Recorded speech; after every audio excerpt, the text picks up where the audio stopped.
x naught into f of x naught and x1 and f of x1 and so on up to xn and f of xn.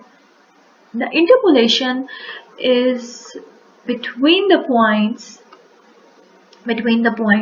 x naught and x1 and also x1 and x2 and so on. Last will be xn minus 1 and xn.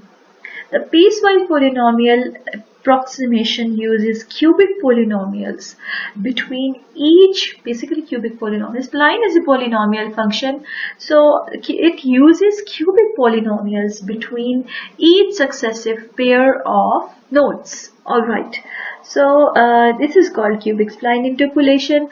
The general cubic polynomial is represented as, I would write now j, so sj of x is equal to aj plus bj x minus xj plus cj x minus xj square plus dj x minus xj cube.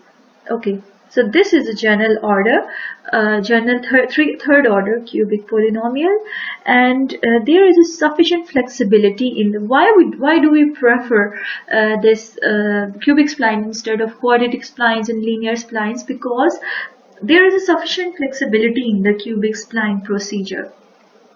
It has a disadvantage that there. Okay, I will explain this statement that cubic spline procedure is to ensure that the interpolant is not only continuously differentiable on the interval but also has a continuous second derivative. I will explain this thing.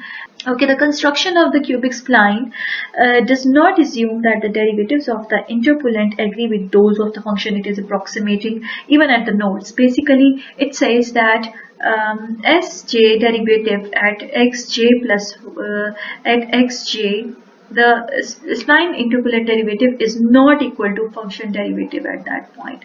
So this is the main common conditions. That is, these 3 points are just a hint to the conditions of the cubic spline. So if I want to construct the cubic spline in that graph, then I would say that if this is a graph like this, and this is x naught, this is x1, this is x2, this is x3, and so on to xn, then the splines are in between this. This is between that curve is S0, that curve is S1, similarly that curve is S2,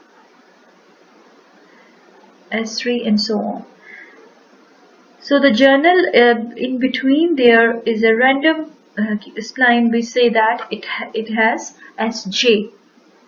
And also one more thing is that this journal cubic polynomial, let this be equation A. So this journal polynomial involves 4 constants aj, bj, cj and dj. Now the conditions for the cubic splines is, suppose that a function f is defined on an interval ab and a set of nodes can be defined as A is x naught, and in the ascending order we can say so on xn is equal to b, and a cubic spline interpolant is s for function f. So s of x is a cubic spline interpolant, and if it is between xj and xj plus 1, then as sj of x.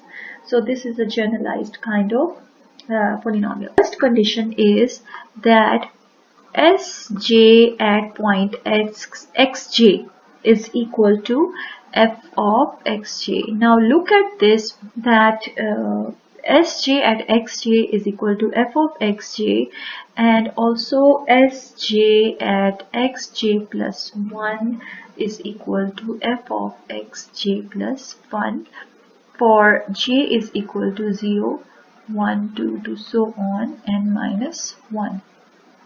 right? So this is our first condition, that at point xj is equal to f of xj and sj at point xj plus 1. Two consecutive points basically has the function values y of j basically, and also y of j plus 1. Okay, this is first condition, and now we move towards the second condition. Second condition is about the first derivative. This is simple a function, and now we come to the first derivative. And first derivative says that two consecutive splines means derivatives at two consecutive splines sj dash at xj plus 1 is equal to sj plus 1 at xj. Now the point is a same point, xj plus 1, xj plus 1, but two consecutive splines, its derivatives are equal for j equals to 0, 2 and minus 1. And also third condition is all about the second derivative, and second derivative is just, third condition is same as the second condition, that sj double dash at xj plus 1 is equal to sj plus 1 double dash at xj plus 1, for j is equal to 0, 1 to so on and minus 2. Okay, so these three conditions are the general conditions for the cubic splines. First is for simple function and is sj at xj plus 1 between two consecutive points xj and xj plus 1, and one common cubic spline is has their function values y at that point, and two consecutive splines at one point is similar, same, and two consecutive derivative basically, and second derivative at one point xj plus 1 are two consecutive second derivative cubic splines are equal. So fourth condition is of two types, and that depends upon the condition we have. Now we have one condition that is called free boundary condition. If we have free boundary condition, this says that spline, second derivative of first spline, I would say s naught of x, if it is the first spline, at first point is equal to 0, and last spline, second derivative of last, if it is n points, then we have sn minus 1 at the last point. Last spline at last point is equal to 0. That means free boundary conditions. There are no endpoints, there are no second derivatives at the endpoints. That is called free boundary condition, or we can say it is also known as free or natural boundary condition. And the second one is the clamped boundary condition.